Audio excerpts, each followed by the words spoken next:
দেখুন তো বন্ধুরা, এই গাছগুলোকে দেখে ঠিক চিনতে পারছেন কিনা? হ্যাঁ, এগুলো হচ্ছে আপনার আমাদের সবার প্রিয় মাছি গাদা। তো বন্ধুরা, এই মাছি গাদা হয়তো আপনাদের বাড়িতেও আছে, আপনারাও হয়তো করেছেন। তো কি ভাবছেন কিভাবে পরিচর্যা করবেন? তো চলুন, আপনাদের কোনো চিন্তা নেই, বাবার কাছ থেকে আজকে শুনে নেব যে বাবা ঠিক কি করে এই মাছি গাদার পরিচর্যা করছে। তো বলো, তোমার কাছে কতগুলো মাছি গাদা আছে? আমার কাছে ছিল ১, ২, ৩, ৮ খানা আছে এখনো। ৯ 8খানা খানা ছিল। আছে? ৯ খানা ছিল, এখনো ৮ খানা তো আছে। বন্ধুরা অনেকেই মাছি গাদা আর কি করেছে, সবার খুব ভালো লাগে বলছে। তো মাছি গাদা কি করে আর কি পরিচর্যা করবে, এটার মধ্যে তুমি কি কি সার দিচ্ছ? এই তো মাটি কাদার মধ্যে আমার যে বানানো মাটি ছিল, হুম হুম। ৪ টব ঘাস ১ টব মাটি দিয়ে এই মাছি কাদা ৪ ইঞ্চির থেকে ফাইনাল করা হয়। 4 ইঞ্চি থেকে ফাইনাল করেছো? ফাইনাল ৮ ইঞ্চিতে আছে। 8 ইঞ্চিতে আছে? হুম। আচ্ছা, তো এবারে ৮ ইঞ্চিতে আছে। এইবারে মোটামুটি ১৫ দিন পরে আরকি এই রিংটা দেয়া হয়েছে। এই 15 দিন পরে? ১৫ দিন পরে। ফাইনাল বসাবার ১৫ দিন পরে এই রিংটা দেয়া হয়েছে। হ্যাঁ। এই রিংটা দিয়ে প্রত্যেকটা ডাল টেনে, টেনে রিংয়ে সাইডে বাঁধা আছে আচ্ছা, দেখেন। বন্ধুদেরকে দেখাই। দেখুন বন্ধুরা, এটা কিন্তু যে চন্দ্রমল্লিকার মতো করে বাঁধা হয়েছে। আচ্ছা, এই গাছটা কি পিঞ্চিং করা হয়? হ্যাঁ, এই গাছ পিঞ্চিং করতে হবে। ডগা পিঞ্চিং করতে হবে। তারপরে এর গাছে ফুল মানে বাড এসে গেলে বা ফুলগুলো কেটে, কেটে ফেলে দিতে হবে। বাডগুলো কেটে, কেটে ফেলে দিতে হবে। যত কাটবে তত ঝাড় হবে এরা। ঠিক আছে? আচ্ছা। এইভাবে পরিচর্যা করে হুম, তৈরি আর করতে কি হবে। খাবার দিচ্ছ? খাবার এখন কিছুই দেওয়া হয়নি এখনো। খাবার কোনো কিছু কিচ্ছু ঠেকানো হয়নি। কিচ্ছু দাওনি? আর এটা যেহেতু কিসে বসানো আছে, কিসে? সিন্ডার আর বললাম ৪ টব সিন্ডার আছে, ১ টব মাটি আছে। 4 টব সিন্ডার, 1 টব ১ মাটি, টব মানে মাটি। ডালিয়ার মাটি? ডালিয়ার মাটি, হ্যাঁ। আচ্ছা, তো বন্ধুরা, ডালিয়ার মাটি ডালিয়ার তৈরি। মাটি আর সিন্ডার দিয়ে এগুলোকে কিন্তু বসানো হয়েছে। ফাইনালে বসানো আছে। এটাই ফাইনাল, তাই তো? এটাই ফাইনাল। তো এরপর আর কি করবে গাছটাতে? এবারে গাছে আর কি এই যে পিঞ্চিং করতে হবে। শুধু পিঞ্চিং করে যেতে হবে। খাবার কিচ্ছু দেবে না? খাবার এখন চলবে না এতে। খাবার নিতে পারবে না। তাহলে খাবার দেবে কখন আরো দেবে? দেরি আছে খাবার। আরো দেরি আছে? তাও আরো দেরি কতদিন আছে। দেরি আছে? মোটামুটি ধরো এখনো ১৫ দিন পর। আচ্ছা, এই গাছের এখন বয়স কত?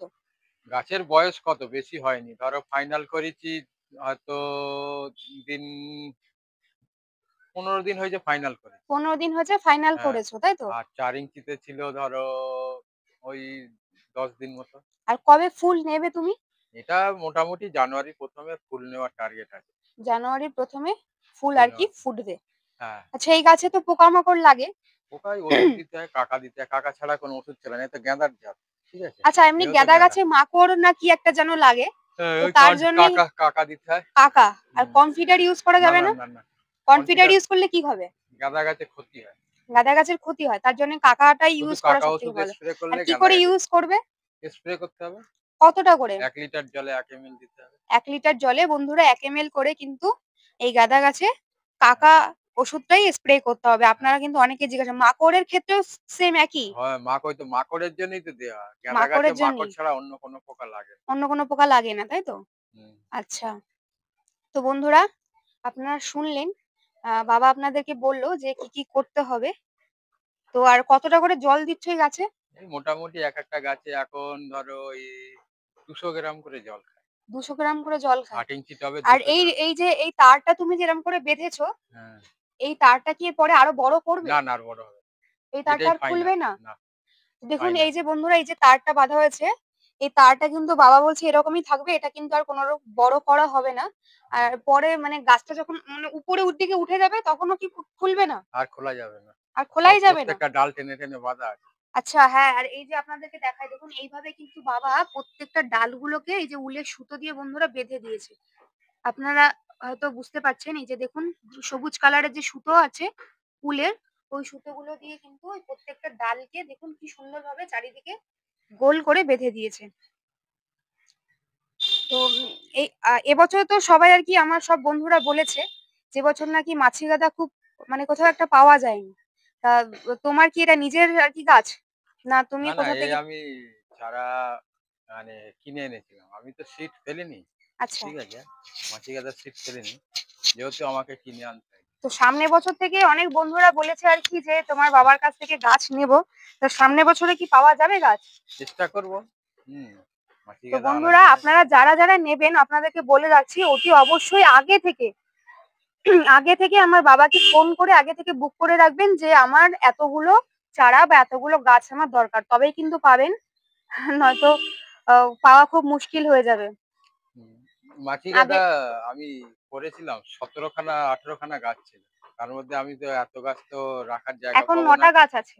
এখন এখন 9টা গাছ ছিল, তার মধ্যেও একটা নিয়ে নিয়েছে আচ্ছা একজনা। আচ্ছা, একটা কথা বলো, এই যে এই গাছটা এরকম হলুদ কেন হয়ে যাচ্ছে পাতা, এই যে? ওই গাছটা হলুদ হয়ে গেছে, জল বসেছে, জল ফিল্টারটা হয়নি, জল টান করে দিলে আবার ঠিক হয়ে যাবে। যার কারণে আচ্ছা, আজকে ওকে জলই দেয়নি, এখনো ঘাস ভিজা ভিজা রয়েছে ওই কারণের জন্য। যত জল দেবে তাহলে কি মরে যাবে গাছ? হ্যাঁ, বেশি জল পেলেই তো গাছ হলুদ হয়ে যাবে, মরে যাবে। আচ্ছা, তো বন্ধুরা দেখুন গাছগুলো একবার কি সুন্দর হয়ে এই আছে। গাছটার জল আর পাওয়ার কারণটা হচ্ছে ওই গাছে যখন স্নান করানো হয় ওই হ্যাঁ, ওটার তলায় থেকে যে আর কি ওই পড়েছে, ওই তাই তো? জলটা পড়েছে, আচ্ছা যার আচ্ছা, তো কারণের বন্ধুরা জন্য। দেখুন এই যে এখানে যে ফস্টির গাছগুলো আছে, এই যে আপনাদেরকে দেখাই একবার দেখুন। আমাদের ছাদে তো খুবই অল্প জায়গা, তো গাছগুলো তেমন রাখার জায়গা নেই, তার জন্য বাবা এরকম ওই ফস্টির সামনে এগুলোকে রেখে দিয়েছে। এদিকে আছে চন্দ্রমল্লিকা, পম্পম, আর এদিকে আছে এই যে গ্যাদা গাছ, তারপরে এই যে ফস্টি। তো ওই ওদের যখন চান করায়, তো এর গায়ের জলটা ওর গায়ে পড়েছে, যার কারণের জন্যই হয়তো ওর পাতাগুলো ওরকম পচে গেছে। আচ্ছা আচ্ছা, এটা তো বন্ধুরা, আপনাদের কেমন লাগলো আপনারা অবশ্যই আমাদের কমেন্ট বক্সে একটা কমেন্ট করে জানাবেন। আজকের ভিডিওটাই হয়তো একটু খুবই সামান্য ছোট হয়েছে। তো যদি আপনাদের আরো কোনো প্রশ্ন থাকে অতি অবশ্যই আমাদেরকে করবেন। আমরা চেষ্টা করব আমাদের ভিডিওর মাধ্যমে আপনাদের সমস্ত ডাউট গুলোকে সুন্দরভাবে ক্লিয়ার করার জন্য। আর বন্ধুরা, যদি ভিডিওটি ভালো লেগে থাকে তাহলে অবশ্যই আমাদের চ্যানেলটিকে সাবস্ক্রাইব করে দেবেন এবং পাশে থাকা বেল আইকনটিকে প্রেস করে রাখবেন। এতে যখনই আমরা নতুন কোনো ভিডিওর আপলোড দেব, সেটি শীঘ্রই আপনার কাছে পৌঁছে যাবে এবং আপনি কিন্তু সবার আগে দেখতে পাবেন বন্ধুরা। এবং যদি ভালো লেগে থাকে তাহলে একটা লাইক তো করে দিতেই পারেন বলুন। আর আপনাদের যত প্রিয় মানুষজন আছে সবার কাছে আমাদের এই ভিডিওটিকে শেয়ার করে দেবেন। শুধু আপনি কেন দেখবেন, আপনার সমস্ত প্রিয় মানুষগুলোকে দেখারও সুযোগ করে দেবেন। বন্ধুরা, আজকের মতো এটুকুই রাখছি, দেখা হচ্ছে অন্য কোনো ভিডিওতে। ততক্ষণে সবাই সুস্থ থাকবেন, ভালো থাকবেন, আর অতি অবশ্যই জামাস টোটা চ্যানেলটিকে ফলো করবেন।